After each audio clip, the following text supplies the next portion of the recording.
friends or viewers. Those of you who are joining via Second Advent Radio, we welcome you. And those of you who are joining via or various social media platforms, welcome just the same. It's a privilege to be with you today on Marriage Encounter.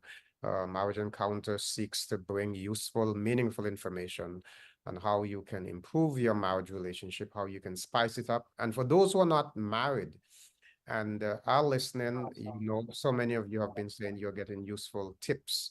That's very well. We appreciate all the comments and encourage you to keep sending them in. Before we go any further, with me today is Pastor Staton Adams, and we're going to ask him to lead us in a word of prayer. Pastor Adams. Sure. Good morning to our viewers, listeners. We are delighted to be with you again this morning. Call somebody up and let them come on, because we are on Marriage Encounter. We are always helping to share valuable information that will help you and your family in your relationships. Father, again, we thank you for Marriage Encounter this morning and what we are about to share. We pray, God, that you will give us wisdom and understanding on these issues, and grant that our entire viewership or audience, this internet audience, will be blessed as a result of this these presentations this morning. We pray for Christ's sake. Amen. Amen.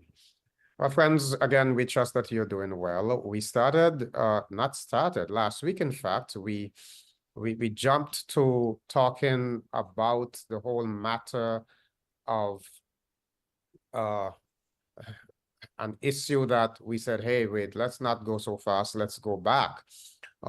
We dealt with accepting reality, and we were moving on to communicating your spouse or your support to your spouse. And Pastor Adams, you remember I said, wait, there was one other element about accepting reality. We are talking about the when you recognize that there is some degree of imperfection in your spouse. And we are saying one of those imperfections, which we spent quite some time talking about last week, is when you recognize that maybe your partner has not completely left home yet, or maybe has not completely become an adult, maybe not really ready for marriage. We spent a lot of time talking about that last week, but there are some things we want to add to this. The Bible tells us, for this cause shall a man leave father and mother and be united to his wife. And you remember the very last point we made last week, Pastor Adams, where I was sharing that sometimes, you have individuals who they're accustomed to eating before they got married, spending time with their families every Sabbath after church. They would go, the family would gather, and then they get married and they're doing the same thing. They're going to pick up their parents from work, and they stop by, pick up their parents first, and then they go for their spouse. And when the wife comes in the vehicle, she has to sit in the back seat because the mother takes precedence over her. These are issues that can be problematic for the relationship.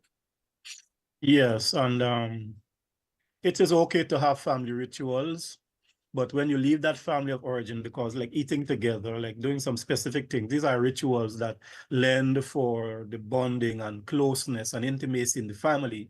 But when you leave that family of origin or family of orientation, you have to start your own biological family now, and you have to now establish your own rituals, your own values, everything. And we were making the point that it doesn't mean that you're absolutely cut off, but you have to show enough growth and maturity, because if you keep hooked to that, and I think we proffered a reason, depending on the family system type from which we came, why this could be a problem. And I was going to prefer a type of solution to that issue. And that is why when we are discussing in the premarital counseling room, we also discuss in-laws relationship. When you get married, how do you relate to in-laws? I mean, mother-in-laws, father-in-laws, brother-in-laws, sister-in-law. I want to introduce the concept of boundaries from a different standpoint than what we have discussed previously. In other words,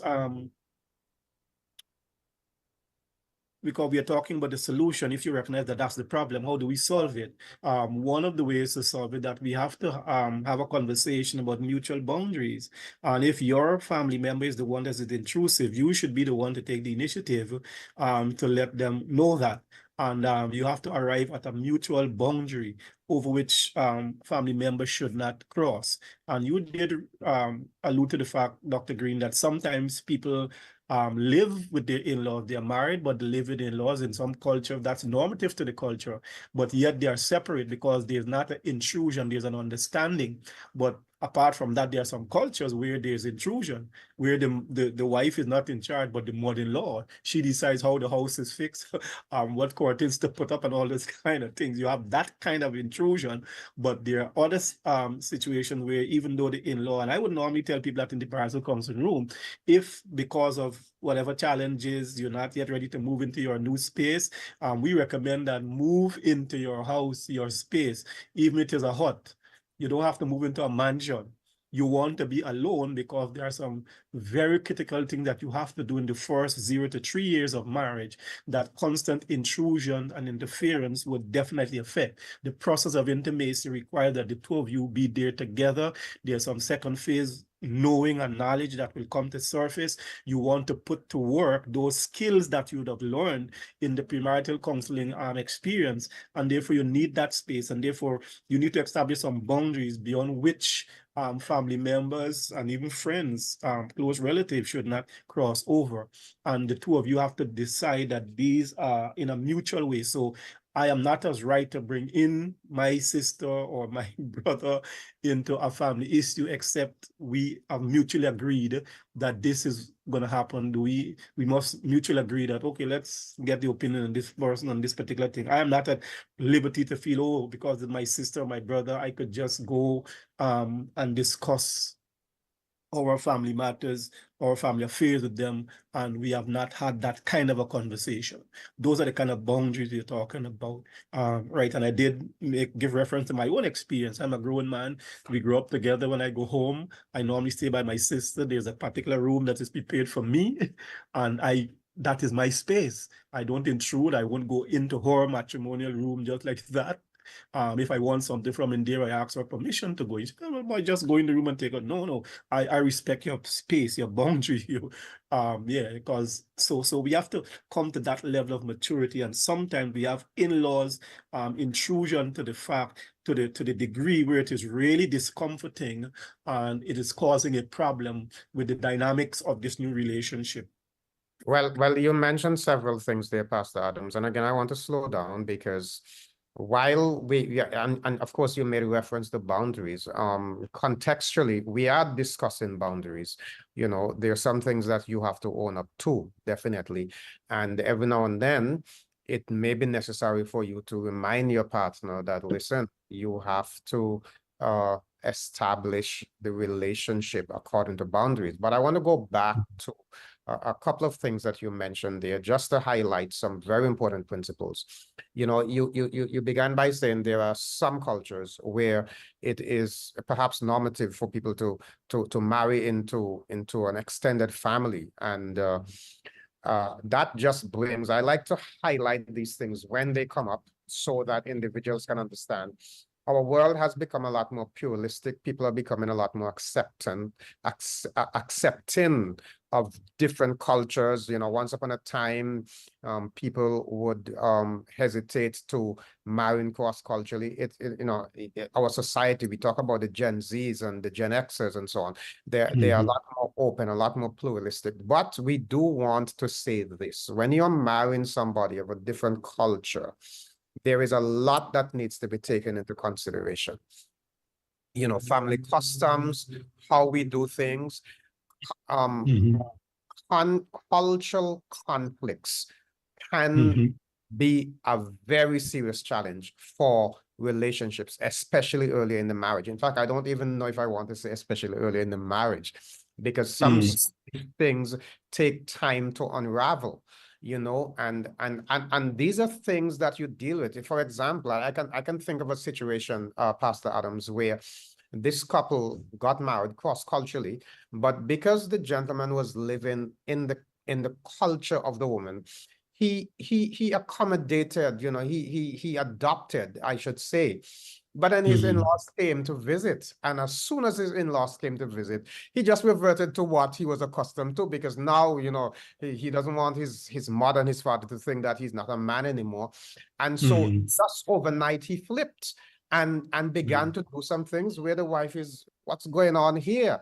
So Mhm. it is a discussion that you must have, which again, I'm underscoring the value of premarital counseling, you know, considering that you don't want to rush into a marriage. When your counselor says, listen, give consideration to A, give consideration to B, Mhm. don't just tell Yes. yourself, oh, we are a different generation, we understand this. When you get into marriage and things begin to unfold, you realize, hey, this is not as easy as I thought it would be. So I wanted to highlight that about the challenges of cultural dynamics, because we're Mhm. dealing quite with more than now an individual not ready to leave home, but if it's a cultural connection that says this is how we do it in our culture, and you're not now living in that culture, the adjustment, the discipline to recognize that you have to do things differently and to accommodate can be very challenging. Yes, adjustments and commitment and adjustments are very crucial as we discuss this matter, right? If it is rank immaturity where you have not honed the skills, where you have not learned the skill, if it is revealing that, and that is why you are inclined to be connected back to your family of origin from which you came, that also has to be discussed, right? And that is So that, and that I think is but that's really what we were talking about initially. But I just threw in the cultural thing, you know, right. because I want us to go back to that. But you go ahead, finish your thoughts on the. Yeah, I was saying that even in that circumstance, because sometimes the family of origin or parents probably would not have fed into us all that we needed to be grown-ups, as we normally say, that when you come into the world, you got to show up and grow up. And so if you've missed it, just like when we deal with developmental psychology, whatever stage the person misses, you got to go back to that stage and help them deal with that situation. If that's the case, then there must also be a conversation that the person knows why you might consult with a brother or a father or a mother, but you just can't do it and hoping that the person going to accept that. There should also be an agreement. Well, I really have this deficiency.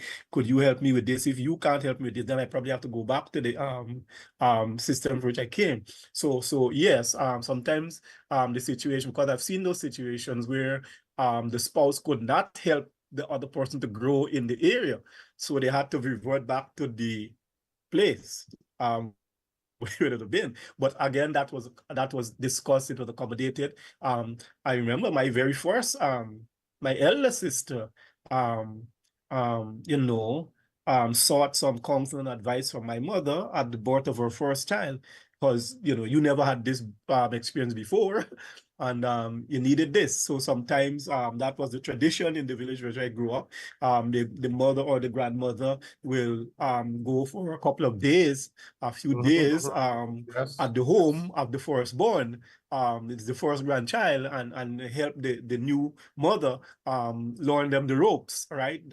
Those kind of things, and that is discussed, that is agreeable between the parties, right? But beyond that, beyond those type of engagement, as you said, theologically, biblically, you ought to leave and cleave, right? Because after you've had the orientation, after they'll show you the rope with that firstborn, then you're supposed to be able to manage with the second one when it comes along. When it And comes along.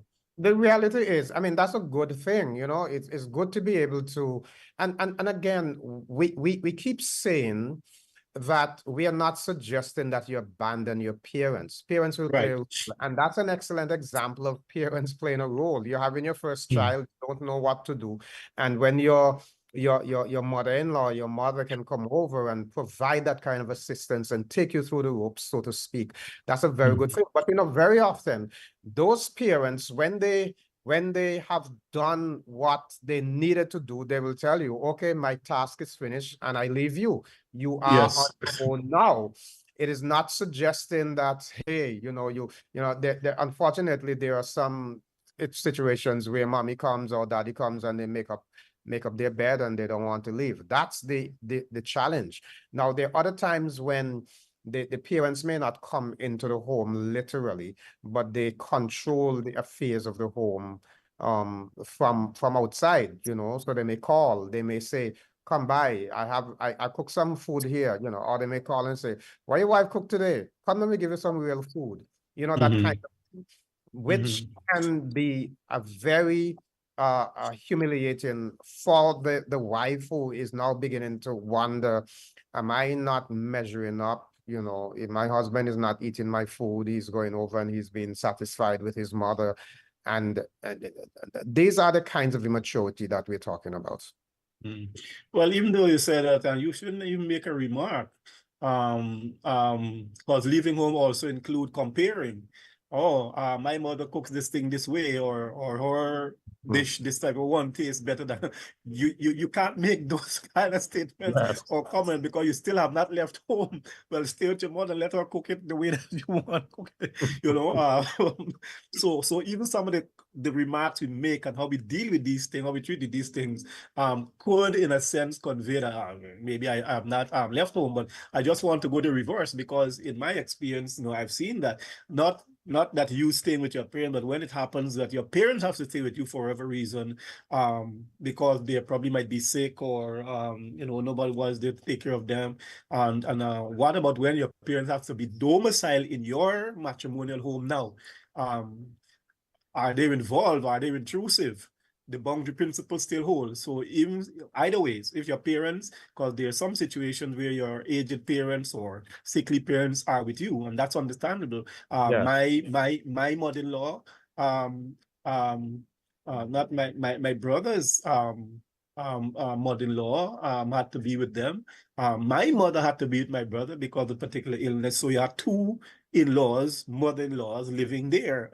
Because this is the house of medical people, and both of them needed this close, and that's all right. We're not going to leave you in any home. We're going to take care of yourself, and you know. But that discussion, that understanding had to go on between the family members, that they know that this is the decision. And even while these folks are here, you know, our marriage is still separate and private apart, right? They don't have the right to come into our situations.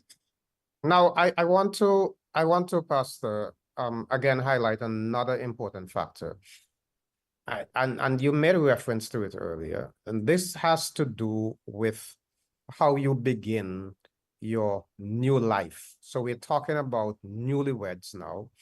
You are getting married. Maybe you have plans to build a home or to buy a home or even to rent a home. I've had so many persons say, you know, one of the things I'm going to ask you if you come for premarital counseling is, where do you plan to live after you get married? That's a must question. It definitely is, you know. It's And a must question. for those individuals who are saying, well, you know, my mother has an apartment downstairs, or we're going to stay by our parents until such and such a time. Now, I want to address some challenges in this kind of makeup, and maybe broaden it a little to talk about early separation of husbands and wives for various reasons as well. You want to start out together with a minimal interference. That's the way I want to put it. You want to start out your life together with minimal interference. You do not want to be in a situation where you are not in charge of your household. If you're living with your parents, then you're not in charge. Your parents are. You're living in your parents' house. They set the rules. They determine what happens in their house. And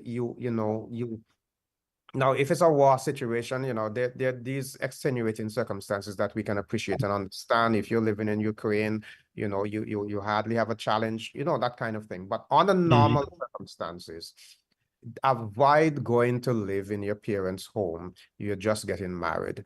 You know, be your own man, be your own woman in your own house for good reasons, Pastor Adams. Yes, and that is so. So we want the folk to get the point very clearly that our in-laws don't become our outlaws, because there are times when we will need our in-laws, but our in-laws also have to understand that when you established boundaries and you have communicated that clearly, they should respect those boundaries, because it's not you have to respect the union, the marriage, and then you have to also give the person room to grow. And while we are growing in our marriage or relationship, we may not always get it right. That is why it is a growth experience. So we may That's make right. mistakes. They too, our parents that made mistakes when they got married. They weren't even exposed to this kind of information that we were exposed to now on the onset of marriage, you know. And so that all of those that is allowable, that the room for growth and maturity. So that is why you really need your space, you know, and the privacy, because marriage is a private affair actually between the man and the woman who have covenanted to spend their life together in this regard. And so you will learn from your mistakes as you grow. And don't be I guess some people have this connection because they are worried sick that, okay, I may make a mistake that might displease my husband, displease my wife. No, it's okay for you to make a mistake. And if you need counsel and wisdom from your in-laws, from your parents, because they probably passed this way before and had it, that's fine, you can seek that. And even in that sense, I would normally not recommend that you seek. That should not be a first option. If you're going to seek help or interference, or not interference, if you're going to seek help or get guidance or counseling, it is better to talk to a neutral person. Go back to your counselor, find a counselor, a neutral person, a professional counselor. That is my first recommendation, right? But sometimes some people make that their first option. Oh, I think they're not going right. I'm going back to mommy. I'm going back to daddy. You know, I like to tell leave. people, I like to tell people, listen, if you're having, you know, the guidance from your parents is okay. If it is not a conflict situation, if it's not a challenge, you know, so you ought to be okay to say, you know, Dad, listen, we're thinking about, you know, maybe you're renting. Dad, we're thinking about buying a house, you know. You have any suggestions? You know, if your father's a contractor, etc. You know, those are okay. If you are having a challenge, I like to say that your in-laws do not qualify as counselors. We want to say that strongly. Your in-laws, even if they are marriage therapists, they do not qualify as your counselors. You know, that close connection. Yeah, you don't want that kind of close Disqualifies them. connection. Now, there's something else I want to raise here, Pastor. You know, I'm mindful of the time again, but there's something else I want to raise here, because there may be another situation where, and since we're talking about immaturity, you know, immaturity where people have not grown up, you know, we're talking about not having completely left home and become adults, or they may not be ready for marriage. So there's some individuals, they make the commitments, but they still want to behave as independent people. So they may have even left home, but they want to, and when we say left home, you know, we're using it in quotes, you know, the attachment is still there. So daddy wants you to go to study, to pursue a degree in something. Mommy wants you to go and do that course. And you just got married and they call and they say, listen, you know, I have some money. If you go and study right now, you get so-and-so. And you're just married. When you're just married, you need time to bond and to build together. So avoid the outside interference. Again, do not allow anybody to push you off course. Those formative years are important. Now, if you're going and you can take your spouse with you, fine. So if they want to finance your higher education, not a problem. But, you know, don't let them separate your family, because it can be a challenge for the husband or the wife left behind too early. Yeah, and not leaving home, using that illustration that you proffered there just now, it is also crucial, and we have to also understand that, because if like using the exact illustration example that you used there, if that's the case and my in-laws or my parents are going to help to finance my development, my academic growth development, that also must be with no strings attached. You're helping me. That doesn't mean that you will tell me what to do in my married life. We That's have to right. understand that, right? So and the Timothy says that the man must be able to provide for his household, right? So you yourself, in-laws, sometimes in-laws do these things, or somebody may do this thing with an attempt to control you. I did so and so for you, or I give you so and so, therefore I could call the shots. I can tell you what to do. No, no, no. If your in-laws or your parents or whoever give you something, it must be clear that that is with no strings attached, right? No strings attached whatsoever, because those situations can result in difficulties as well. And I have seen those things already. Yeah, I have seen that. Yeah, certainly. Now, because we only have about 2 or so minutes, you know, Wow, sometimes, time is gone. yeah, time is gone. You have heard about, if you're at the beach and your wife is drowning and your mother is drowning, who are you going to save Gonna first? say it, right? You know, and you hear people discuss this back and forth. What I want to mention here is that when you get married, you are taking somebody onto yourself, and the two becomes one, right? Mhm. Your first commitment is to your spouse. I've had people say, well, I could get another spouse, but I can't get another mother, and that kind of, but you are making a choice. Your mother will always be your mother, your father will always be your father, but you're making a Definitely. choice. Marriage is for keep. God did not intend for you to go get another spouse. God intends for your spouse to be your spouse for life. And we need to remember that that's the biblical ideal. So what you want to do is to remember and note the principle that I'm sharing here, folks. Your first commitment is to your spouse. Your spouse tells you to do something. You promise your spouse you're going to do it. And then your mother calls or your father calls and says, I need you to come and do so for me. You have already committed to doing this thing for your spouse.